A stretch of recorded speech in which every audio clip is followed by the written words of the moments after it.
But some of the books that I pulled are actually not murdery. That is going to do it for my, I was gonna say insomnia, amnesia books. Who would want to read a book about insomnia? And 3, did I do ABC or 1, 2, 3? Whatever, third thing. So the first book I have,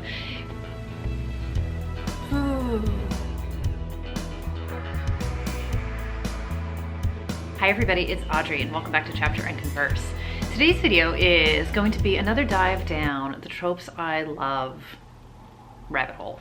And when I was filming the most anticipated April books, one of the books I talked about by Kate White is Have You Seen Me? And this is a book about a woman who shows up at work, kind of like having a crap morning, can't find her building ID, it's raining, like all the things.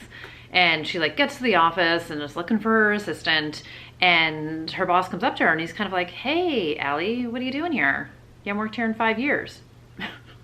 Allie has no idea what the heck happened to her, never mind what the last 5 years of her life have been. So anyway, super excited about that book, and if you haven't checked out the video, I will link it down below. But it got me thinking about books with people with some sort of amnesia, memory issue, some sort of something that is going on with them, because I love them. And I thought, well, maybe you guys would love them too. So I pulled together a whole bunch of books and we're gonna talk about them here because that's what we do. So the Kate White book definitely has a mystery element to it because I think someone's like trying to kill her in that book. But a lot of the books that I pulled off my shelf are not mystery. So not everything with a memory loss involves murder, right? So the first book I picked is by Liane Moriarty, and it is What Alice Forgot. And if you guys have been following me for a while, you know I didn't love this book, but I liked it. And a lot of people love this book. And I do think it's worth giving it a shake to. And this is a book that I actually was reading during my 2019 reading slump, which I think is partially why I struggled through it. But here's why it's on this list. A, it's got the amnesia thing to it. B, I love Liane Moriarty. I've read a few of her books. I really enjoy her. There's some really good writing. So in this book, Alice wakes up on the floor of the gym, having fallen off her spin bike. And here's the thing, like, Alice doesn't go to the gym. Alice hates spin. Alice has no idea why she's there because she is just like, she's married. She just bought her first house. She's pregnant with her first kid. Like, what the heck is she doing falling off a spin bike? And as she's getting kind of wheeled out of the hospital, or wheeled out of the gym to the hospital, she comes to find out that she has 3 kids, she's getting divorced, and it's 10 years later. And she has absolutely no idea what the heck is going on. So this is all about Alice trying to put back the pieces of her life and put back her memory. Because basically she winds up getting sent home to take care of 3 children that she doesn't even freaking know. She doesn't even know who her kids are, never mind how to take care of them. And her husband's not there anymore, and there's just family stuff and friend stuff, and she doesn't know the neighbors, and like she just doesn't know anything other than the fact that people kind of don't like her at all, and she doesn't know why. So this is very typical Liane Moriarty in the sense that it is some, ooh, there's the receipt when I bought the book. You've got a lot of family stuff. It's very relationship heavy. It is friendship, romantic relationship, very deep family stuff. It's not a mystery book. The only mystery is in her trying to put together like the past 10 years of her life and figuring out how she got to where she is and how to even be who she is today. But it is, my beef with the book is that I felt like it started slow, and I just could have been in the zone of the slump where I just needed like fast moving rather than slow burning. But there's a lot of ramp up to get us kind of from the hospital into her life. But there are also parts that are funny. I enjoyed the ending of it. I like how things came together, as I tend to do in a Liane Moriarty book. But anyway, good. It was good. We got some amnesia, and again, it's just there's some really good, funny wit to this book. On the completely opposite end of the spectrum is Bloodwedding. And I've tried to pronounce Pierre Lamaitre. I don't speak French. I can't say his name right. I totally enjoyed this book. This is definitely on the dark and twisted side of things. And this is about a woman named Sophie, who is a nanny, who basically suffers from epic blackouts. So why she thinks she should be a nanny is beyond me, but she is. And in the opening pages of the book, she is alone in the house. house with the little boy that she takes care of, and she goes to wake him up and finds him horribly murdered in his bed. She's pretty sure she did it because she's got no memory of what happened. And she goes on the run. And this is the story of Sophie on the run, trying to figure out what happened that night, and then a series of things that happened to her, and trying to sort of deconstruct her memory that is not good at all, because she has these epic horrible blackouts, and epic horrible things have happened to her and around her and to the people around her. So this was a quick read. This was recommended by April from Getting Hooga With It. It is definitely a good, fast-paced book because it's sort of like that need to know what's going to happen next, and definitely that feeling of like, I have no idea what's going to happen next, or I don't know where this is going to go. And you can't help but feel for Sophie, and you also sort of at times can't help but be like, Sophie girl, what are you doing? But I really enjoyed it. I thought it was really well done. I obviously love the not being able to remember things and sort of making the wrong assumptions about things and putting the pieces together incorrectly. So it was good. It was good. It was, again, hard to predict what was going to happen, hard to know what was going to happen, and this was definitely far more dark and twisted. The next book is by Lisa Jewell, and it's called I Found You. And I have read Lisa Jewell since the beginning of time, when she wrote chick lit books, when she wrote Ralph's Party, which I absolutely loved. And somewhere along the way, she made the turn into what I'd say are more character-driven mysteries. So these are not like hardcore police procedural. I feel like she really got a lot of airtime in, I want to say 2018, Then She Was Gone came out, and I feel like that was a divisive book in that some people didn't feel like it really was mystery, or people thought it was super obvious, and other people enjoyed it. I enjoy her writing, I enjoy her storytelling, I enjoy kind of how everything is woven together. She's big on dual timelines. She's big on sort of how all the pieces kind of weave together in the end. And this book came out in 2016. And this is about, so we've got 3 different stories going on in this book. And sort of the core story is we have this single mom, Alice. Her and her kids have a house on the beach, and she's like taking her dog out for a walk, I want to say, like in the morning.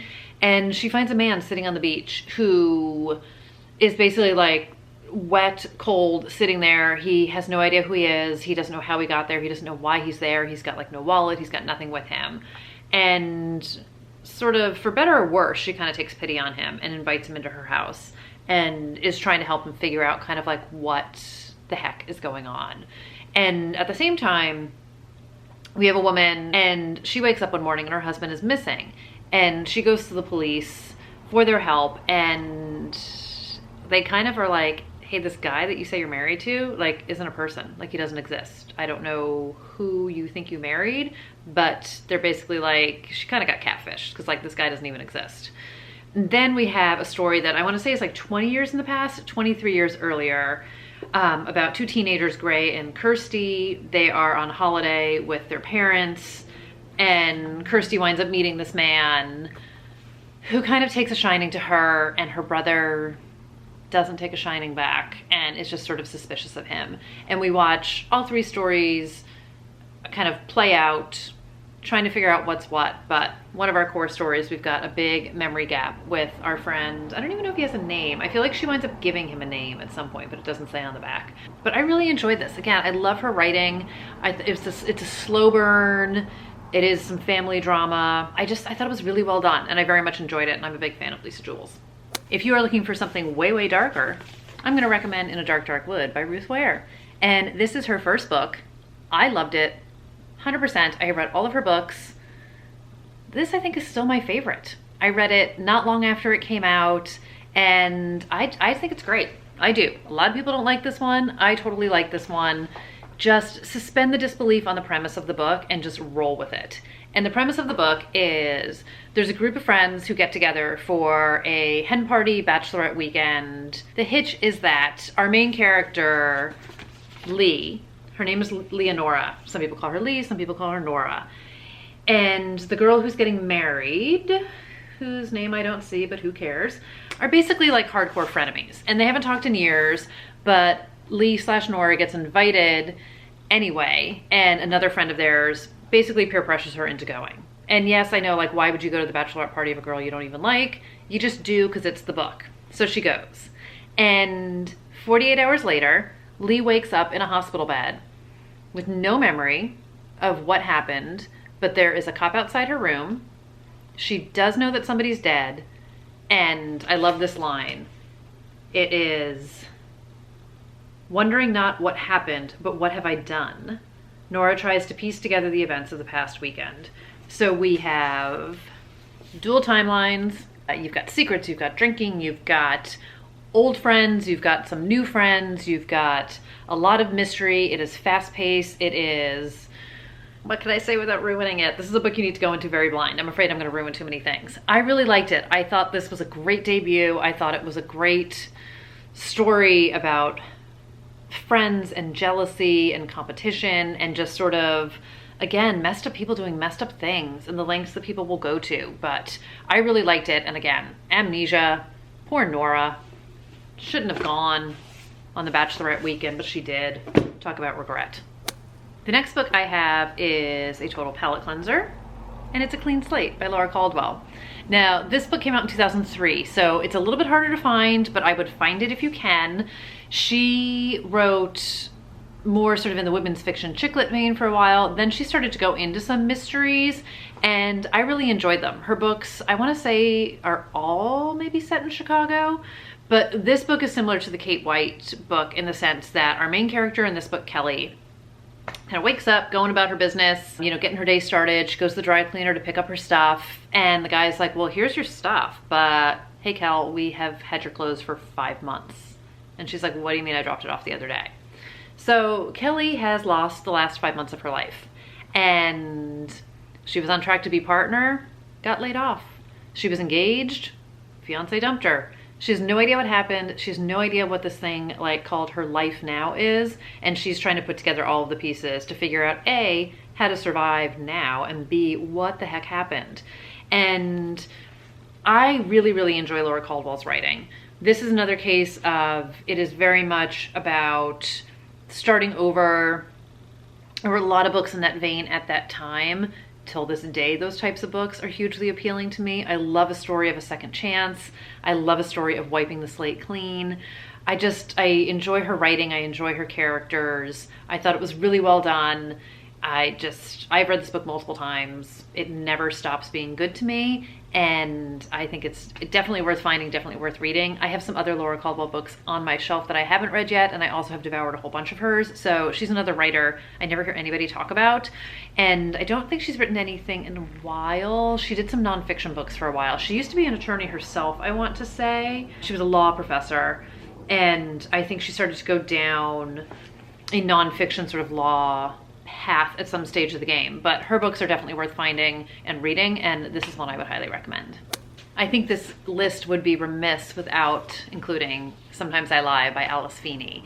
And this was her debut novel that came out a couple years ago, and this is a book about a woman named Amber. And what got me on this book is basically what the front blurb was, which is, my name is Amber Reynolds. There are 3 things you should know about me. I'm in a coma. My husband doesn't love me anymore. Sometimes I lie. And Amber wakes up in the hospital, but she cannot open her eyes. She cannot move her body, but she can hear everything that's going on around her. But she has no memory of how she wound up in the hospital in the first place. But she's got this sinking suspicion that, like, maybe her husband had something to do with it, or maybe her sister, or maybe both of them together. But there is nothing she can do about it right now other than try to put together the pieces of her life together in her head. And this is a book that is also in dual perspectives. So we get everything leading up to kind of what put her in the hospital, and then we have Amber in the hospital in the current day, trying to piece together the past. And this was good. This was one of those books where there's like a lot going on. There's a lot to process. I can't say it because it's gonna give something away. Go in blind. Go in blind. Go in for the ride. It's not a big book. It's enjoyable. She has a new book coming out called His and Hers, which I actually originally I think was supposed to come out in April, or else I'm a boob and I just wrote it down wrong, because I had it in my April video that I did, and then I wound up having to edit the footage out because when I went to look at the release date, it actually I don't think comes out till like June, but I'm super excited for it. Her new book has nothing to do with amnesia, but it is a dual timeline murder mystery. But this is, it's a good book, it's a good ride, it's fast. You've got dark people doing dark things, trying to piece together what the heck happened. It was well done, well worth the read. I obviously highly recommend it, because here we are talking about it. The last book I have to recommend is Marian Keyes' Anybody Out There. And this book came out a while ago.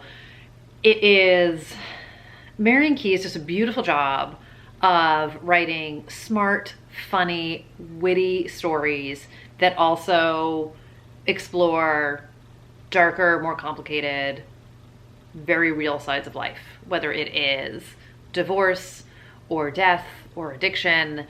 She's just amazing. I cannot talk about her enough, and I've talked about her a ton, but I don't feel like I've talked about her individual books enough. And this book, so one of the things that she's done, she created a family of characters, the Walsh sisters, and you do not need to read the books in any order, but each sister sort of gets her own book at a certain point, and Marian Keyes has written like 15 books.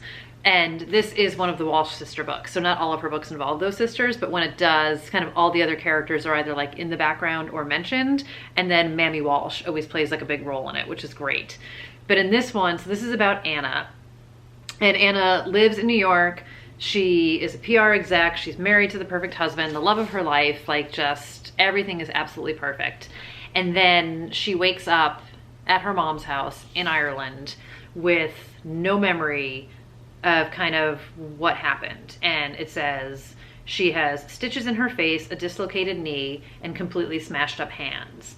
And her mom is taking care of her and helping to sort of nurse her back to health until she can go back to New York. And Anna she doesn't know where her husband is. She doesn't know what happened to her. She like can't get in touch with anyone back in New York. And then eventually she makes it back to New York and is trying to piece together her memory and piece together what happened to her. And it's just so well done. Again, I cannot recommend it enough. It's definitely on the heavier side. It is not chick lit, light, easy breezy, but it is absolutely worth reading. It is heartfelt, it is emotional. Her characters, again, are just so amazingly done. And I think this is just a good novel, and just, it's something that just, it should be read. Her books need to be read. And I'm happy to have a memory lost Marian Keyes book to be able to recommend here.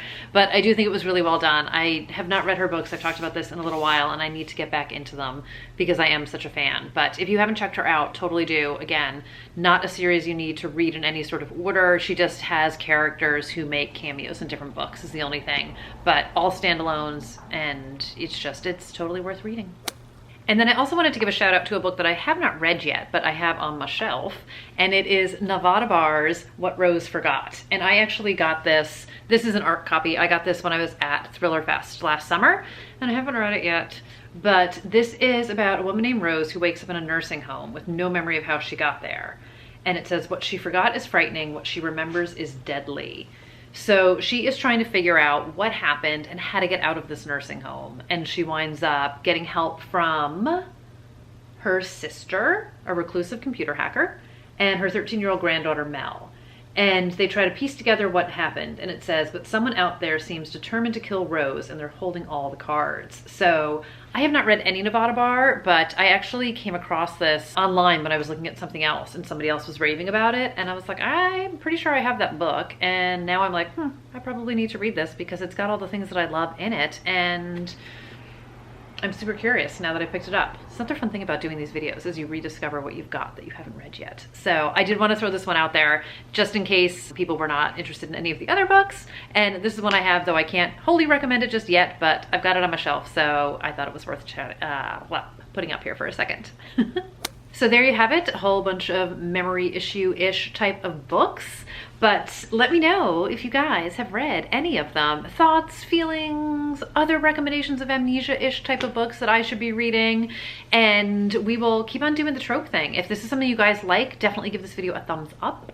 If you are new here and haven't yet subscribed, definitely do that too, because that would be super cool and I would really appreciate it.